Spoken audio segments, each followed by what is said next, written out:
재벌과 서민의 사랑 이야기, 한강의 두 그림자. 15화 30년 산재, 은폐, 결국 재판부가 내린 충격 판결. 드라마 시작 전 구독, 좋아요, 알림 설정 부탁드립니다. 드라마 시청 후 들으신 후 느끼신 점이 있다면 댓글창에 적어주시기 바랍니다. 시작하겠습니다. 새해 첫날 아침이었고 성수동 재단 사무실은 조용했으며 한서진과 강도윤만 출근해 있었다. 다른 직원들은 휴가였지만 두 사람은 마지막 프로젝트를 마무리해야 했고 전국 산업재해 예방 백서를 완성하는 중이었으며 마감이 다음 주였다. 한서진이 통계 자료를 정리했고 강도윤이 기업 사례를 작성했으며 오전 내내 말없이 일했다. 점심시간이 됐고 강도윤이 자리에서 일어났으며 밥 먹으러 가자고 제안했다. 한서진은 고개를 끄덕였고 외투를 입었으며 함께 재단을 나왔다. 성수동 거리는 한산했고 대부분 가게가 문을 닫았으며 멀리 한 중국집만 불이 켜져 있었다. 두 사람이 그곳으로 걸어갔고 문을 열었으며 따뜻한 공기가 얼굴을 감쌌다. 자리에 앉았고 메뉴를 주문했으며 짜장면 두 그릇이 나왔다. 한서진이 젓가락을 들었고 한 입 먹었으며 맛있다고 말했다. 강도윤도 먹기 시작했고 두 사람이 밥을 먹으면서 대화를 나눴다. 내일이 선고일이라고 한서진이 말했고 긴장된다고 덧붙였으며 강도윤은 고개를 끄덕였다. 잘 될 거라고 위로했고 증거가 충분하다고 격려했으며 한서진은 미소 지었다. 밥을 다 먹었고 식당을 나왔으며 재단으로 돌아가는 길에 한강이 보였다. 강도윤이 잠깐 들렀다 가자고 제안했고 한서진이 동의했으며 두 위로 올라갔다. 강물이 흘렀고 햇빛이 반짝였으며 바람은 차가웠지만 상쾌했다. 한서진이 난간에 기댔고 강을 바라봤으며 강도윤도 옆에 섰다. 한서진이 물었고 내일 재판장에 올 거냐고 했으며 강도윤은 당연하다고 대답했다. 끝까지 함께하겠다고 약속했고 혼자 두지 않겠다고 다짐했으며 한서진은 고마웠다. 처음 만났을 때를 생각하면 신기하다고 말했고 그때는 미웠다고 고백했으며 지금은 다르다고 덧붙였다.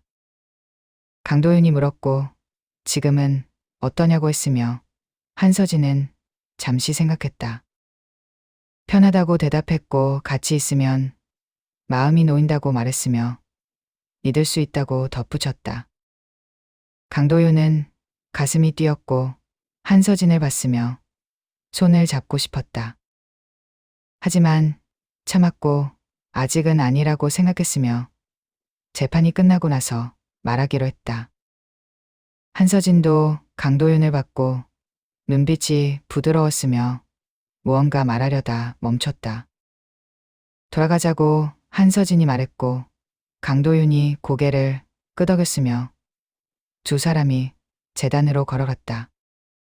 오후 내내 작업을 계속했고 해가 지기 시작했으며 백서가 완성됐다. 한서진이 마지막 페이지를 출력했고 강도윤이 제본을 했으며 끝났다고 선언했다. 박지호에게 이메일을 보냈고 완료 보고를 했으며 두 사람은 자리에서 일어났다. 수고했다고 강도윤이 말했고 덕분에 잘 마무리했다고 칭찬했으며 한서진은 당신 덕분이라고 맞받아쳤다.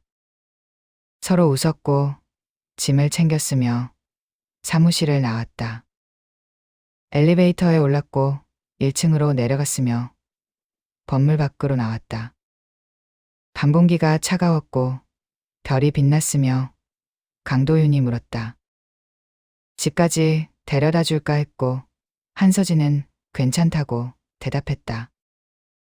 하지만 강도윤은 우겼고 오늘은 특별한 날이라고 말했으며 새해의 첫날이고 내일은 선고일이라고 덧붙였다. 한서진은 잠시 망설였지만 고개를 끄덕였고 강도윤의 차에 올랐다. 그러고 오피스텔로 향했고 차 안은 따뜻했으며 음악이 잔잔하게 흘렀다. 한서진이 창밖을 봤고 서울 야경이 흘러갔으며 마음이 편안했다. 오피스텔에 도착했고 차가 멈췄으며 한서진이 내리려 했다. 강도윤이 말했고 내일 잘 될 거라고 격려했으며 걱정하지 말라고 위로했다. 한서진은 고맙다고 대답했고 당신도 조심해서 가라고 말했으며 문을 열고 내렸다. 돌아서서 손을 흔들었고 강도윤도 손을 흔들었으며 차가 출발했다. 한서진은 현관으로 걸어갔고 문을 열었으며 안으로 들어갔다. 거실에 어머니 장미영이 앉아 있었고 텔레비전을 보고 있었으며 한서진을 보자 미소 지었다. 늦게 왔다고 말했고 한서진은 일이 많았다고 대답했으며 외투를 벗었다. 어머니 옆에 앉았고 내일이 선고일이라고 말했으며 장미영은 고개를 끄덕였다. 잘 될 거라고 격려했고 걱정하지 말라고 위로했으며 한서진은 손을 잡았다. 장미영이 말했고 할 얘기가 있다고 했으며 표정이 진지했다. 한서진은 긴장했고 무슨 일이냐고 물었으며 장미영은 잠시 망설였다. 깊은 한숨을 쉬었고 입을 열었으며 30년 동안 숨겨온 비밀을 털어놓기 시작했다. 내 아버지 얘기라고 말했고 한서진은 숨을 멈췄으며 장미영이 계속 말했다. 강명호는 내 친아버지가 아니라고 밝혔고 한서진의 눈이 커졌으며 믿을 수 없다는 표정이었다. 장미영이 설명했고 사고 당시 책임자가 강명호였지만 자신과는 아무 관계가 없었다고 말했다. 다만 침묵의 대가로 돈을 받았고 그 조건 중 하나가 한서진을 강명호의 딸로 등록하는 거였으며 상속권을 주기로 약속했다고 털어놨다. 한서진은 충격받았고 말이 나오지 않았으며 눈물이 흘렀다. 왜 이제야 말하냐고 물었고 장미영은 미안하다고 사과했다. 숨기고 싶었고 내가 상처받을까봐 두려웠으며 하지만 이제는 알 권리가 있다고 판단했다고 설명했다. 재판이 끝나면 진실이 다 드러날 거였고 그 전에 엄마 입으로 말하고 싶었다고 덧붙였다. 한서진은 소파에 주저앉았고 머리가 복잡했으며 모든 게 거짓이었다는 생각이 들었다. 강명호가 친아버지가 아니라는 사실이 충격이었고 그렇다면 자신의 정체성은 무엇인지 혼란스러웠으며 장미영이 다가와 안아줬다. 미안하다고 반복했고 한서진은 어머니 품에 안겨 울었으며 모든 감정이 한꺼번에 터져 나왔다. 한참을 울었고 진정이 됐으며 한서진이 물었다. 그럼 진짜 아버지는 누구냐고 했고 장미영이 대답했다. 공장에서 함께 일했던 한영수라고 밝혔고 사고로 돌아가신 분이라고 설명했으며 사진 속 그 사람이 얘 아버지라고 말했다. 한서진은 사진을 떠올렸고 항상 봐왔던 그 얼굴이 친아버지였다는 게 믿어지지 않았으며 가슴이 뜨거워졌다. 그날 밤 한서진은 잠을 이루지 못했고 천장을 보며 생각했으며 모든 게 달라졌다. 강명호는 친아버지가 아니었고 단지 침묵의 대가를 지불한 사람이었으며 진짜 아버지는 사고로 돌아가신 한영수였다. 재판의 의미도 달라졌고 이제는 친아버지를 위한 싸움이었으며 더욱 간절해졌다. 다음 날 아침이 밝았고 한서진은 일찍 일어나 준비했으며 검은색 정장을 입었다. 거울을 받고 눈빛이 단호했으며 오늘 반드시 이기겠다고 다짐했다. 어머니와 함께 집을 나섰고 택시를 탔으며 서초동 법원으로 향했다. 차 안에서 장미영이 손을 잡아줬고 한서진은 힘을 얻었으며 창밖을 봤다. 법원에 도착했고 기자들이 몰려 있었으며 카메라가 번쩍였다. 한서진은 당당하게 걸었고 어머니를 부축했으며 계단을 올라갔다. 강도윤도 와 있었고 한서진을 보자 다가왔으며 걱정스러운 표정이었다. 강도윤도 와 있었고 한서진을 보자 다가왔으며 걱정스러운 표정이었다. 괜찮냐고 강도윤이 물었고 한서진은 괜찮다고 대답했으며 오늘 꼭 이길 거라고 다짐했다. 강도윤은 응원한다고 말했고 함께 싸우겠다고 약속했으며 한서진은 고마웠다. 법정 문이 열렸고 모두 안으로 들어갔으며 자리에 앉았다. 방청석이 가득 찼고 기자들도 많았으며 모두 긴장한 표정이었다. 판사가 입장했고 모두 일어섰으며 재판이 시작됐다.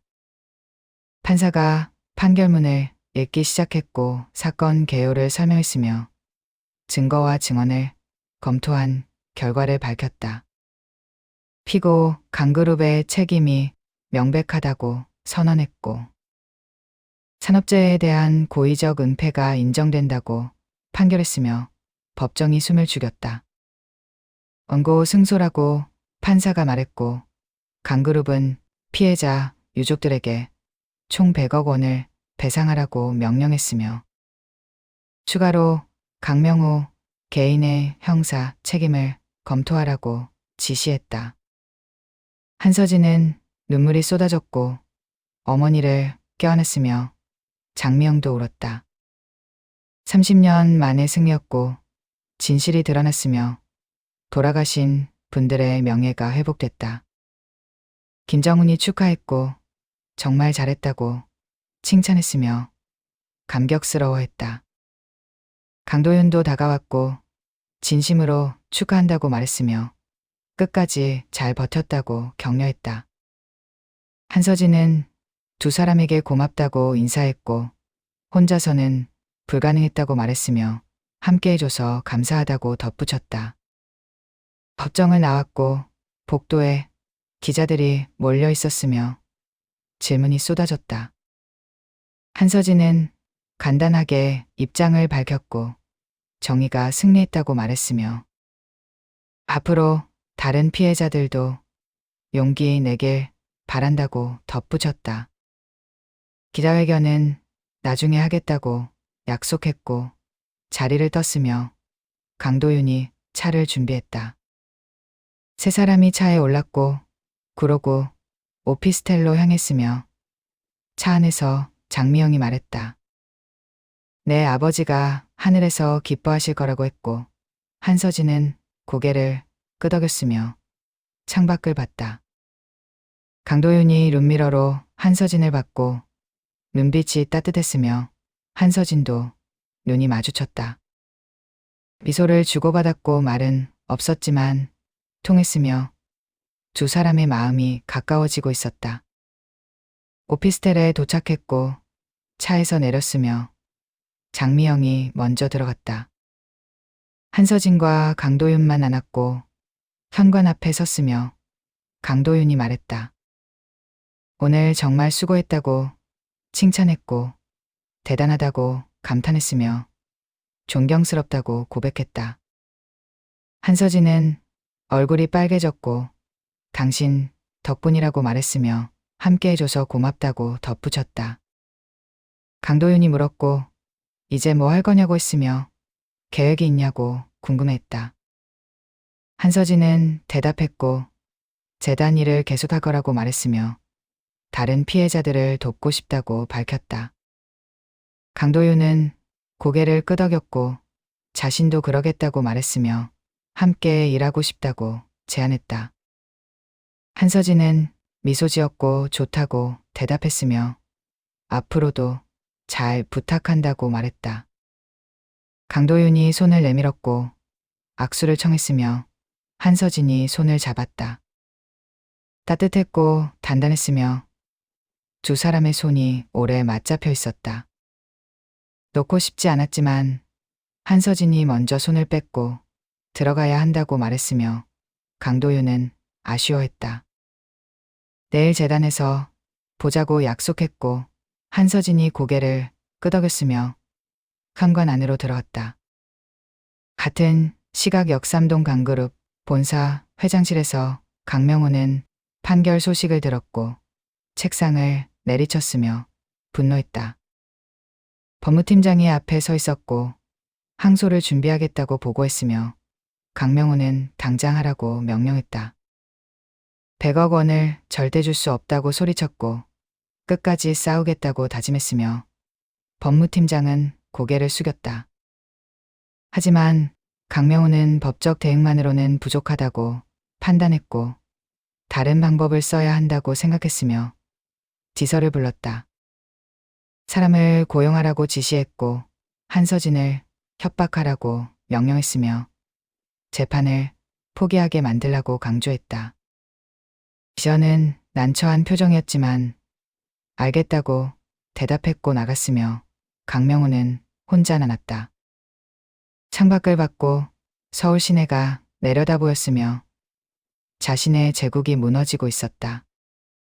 아들은 배신했고 재판에서 졌으며 영예가 실추됐다. 하지만 돈은 남아있었고 권력도 있었으며 끝까지 싸울 수 있었다. 강명호는 주먹을 쥐었고 절대 굴복하지 않겠다고 다짐했으며 한서진을 무너뜨리기로 결심했다. 저녁이 됐고 구로구 오피스텔에서 한서진은 어머니와 저녁을 먹고 있었으며 승소 소식을 기뻐했다. 장미영이 말했고 이제 새로 시작하자고 제안했으며 반지하를 정리하고 더 나은 곳으로 이사 가자고 했다. 한서진은 고개를 끄덕였고 그러자고 동의했으며 보상금을 받으면 가능할 거라고 말했다. 휴대폰이 울렸고 모르는 번호였으며 한서진이 받았다. 목소리가 들렸고 남자였으며 협박조였다. 재판을 포기하라고 경고했고 항소를 취하하라고 명령했으며 그렇지 않으면 다칠 거라고 위협했다. 한서진은 누구냐고 물었지만 상대방은 대답하지 않고 끊었으며 한서진은 손이 떨렸다. 장미영이 무슨 일이냐고 물었고 한서진은 아무것도 아니라고 대답했으며 걱정시키고 싶지 않았다. 하지만 마음이 불안했고 강명호가 뭔가 꾸미고 있다는 게 느껴졌으며 조심해야 한다고 생각했다. 강도윤에게 전화를 걸었고 방금 있었던 일을 말했으며 강도윤은 놀랐다. 당장 가겠다고 말했고 혼자 있지 말라고 당부했으며 경찰에 신고하라고 조언했다. 한서진은 알겠다고 대답했고 전화를 끊었으며 112에 신고했다. 경찰이 곧 올 거라고 했고 대기하라고 말했으며 한서진은 어머니 옆에 앉았다. 장미영이 손을 잡아줬고 괜찮을 거라고 위로했으며 한서진은 고개를 끄덕였다. 30분 후 강도윤이 도착했고 숨을 헐떡이며 현관을 두드렸으며 한서진이 문을 열었다. 강도윤이 안으로 들어왔고 괜찮냐고 물었으며 한서진을 끌어안았다. 한서진은 놀랐지만 밀어내지 않았고 강도윤의 품에 안겼으며 따뜻했다. 강도윤이 속삭였고 무서웠을 거라고 위로했으며 이제 괜찮다고 안심시켰다. 한서진은 눈물이 났고 참았던 감정이 터졌으며 울음을 터뜨렸다. 강도윤이 등을 쓰다듬어줬고 계속 위로했으며 혼자 두지 않겠다고 약속했다. 한서진이 고개를 들었고 강도윤을 봤으며 눈물 범벅인 얼굴이었다. 강도윤이 손으로 눈물을 닦아줬고 울지 말라고 말했으며 자신이 지켜주겠다고 다짐했다. 두 사람의 눈이 마주쳤고 시간이 멈춘 것 같았으며 강도윤이 천천히 고개를 숙였다. 한서진은 눈을 감았고 강도윤의 입술이 가까워졌으며 닿으려는 순간 초인종이 울렸다. 두 사람이 화들짝 놀랐고 떨어졌으며 경찰이었다. 한서진이 문을 열었고 경찰이 들어와 조사를 시작했으며 협박 전화에 대해 진술을 받았다. 조사가 끝났고 경찰이 순찰을 강화하겠다고 약속했으며 조심하라고 당부하고 떠났다. 강도윤은 남았고 오늘 밤 여기 있겠다고 말했으며 한서진을 보호하고 싶다고 밝혔다. 한서진은 괜찮다고 했지만 강도윤은 우겼고 거실 소파에서 자겠다고 고집했으며 한서진은 결국 허락했다. 밤이 깊어갔고 장미영은 방에서 잠들었으며 한서진과 강도윤은 거실에 남아있었다. 강도윤이 소파에 앉았고 한서진도 옆에 앉았으며 둘 다 잠이 오지 않았다. 강도윤이 말했고 오늘 정말 무서웠다고 고백했으며 전화 받고 심장이 멎는 줄 알았다고 털어놨다. 한서진은 고개를 돌렸고 강도윤을 봤으며 진심이 느껴졌다. 고맙다고 한서진이 말했고 달려와줘서 감사하다고 덧붙였으며 강도윤은 당연한 거라고 대답했다. 당신을 지키고 싶다고 말했고 항상 곁에 있고 싶다고 고백했으며 사랑한다고 속삭였다. 한서진은 숨이 멎었고 강도윤을 봤으며 눈물이 또 났다. 나도 사랑한다고 대답했고 처음으로 자신의 마음을 인정했으며 강도윤이 손을 잡았다. 두 사람의 손이 맞잡혔고 따뜻했으며 영원히 놓고 싶지 않았다. 강도윤이 한서진을 껴안았고 한서진도 안겼으며 두 사람은 그렇게 밤을 보냈다. 서로의 온기를 나눴고 서로의 심장 소리를 들었으며 사랑을 확인했다. 승소의 기쁨보다 더 큰 행복이었고 오랜 갈등 끝에 찾은 평화였으며 두 사람은 마침내 하나가 됐다.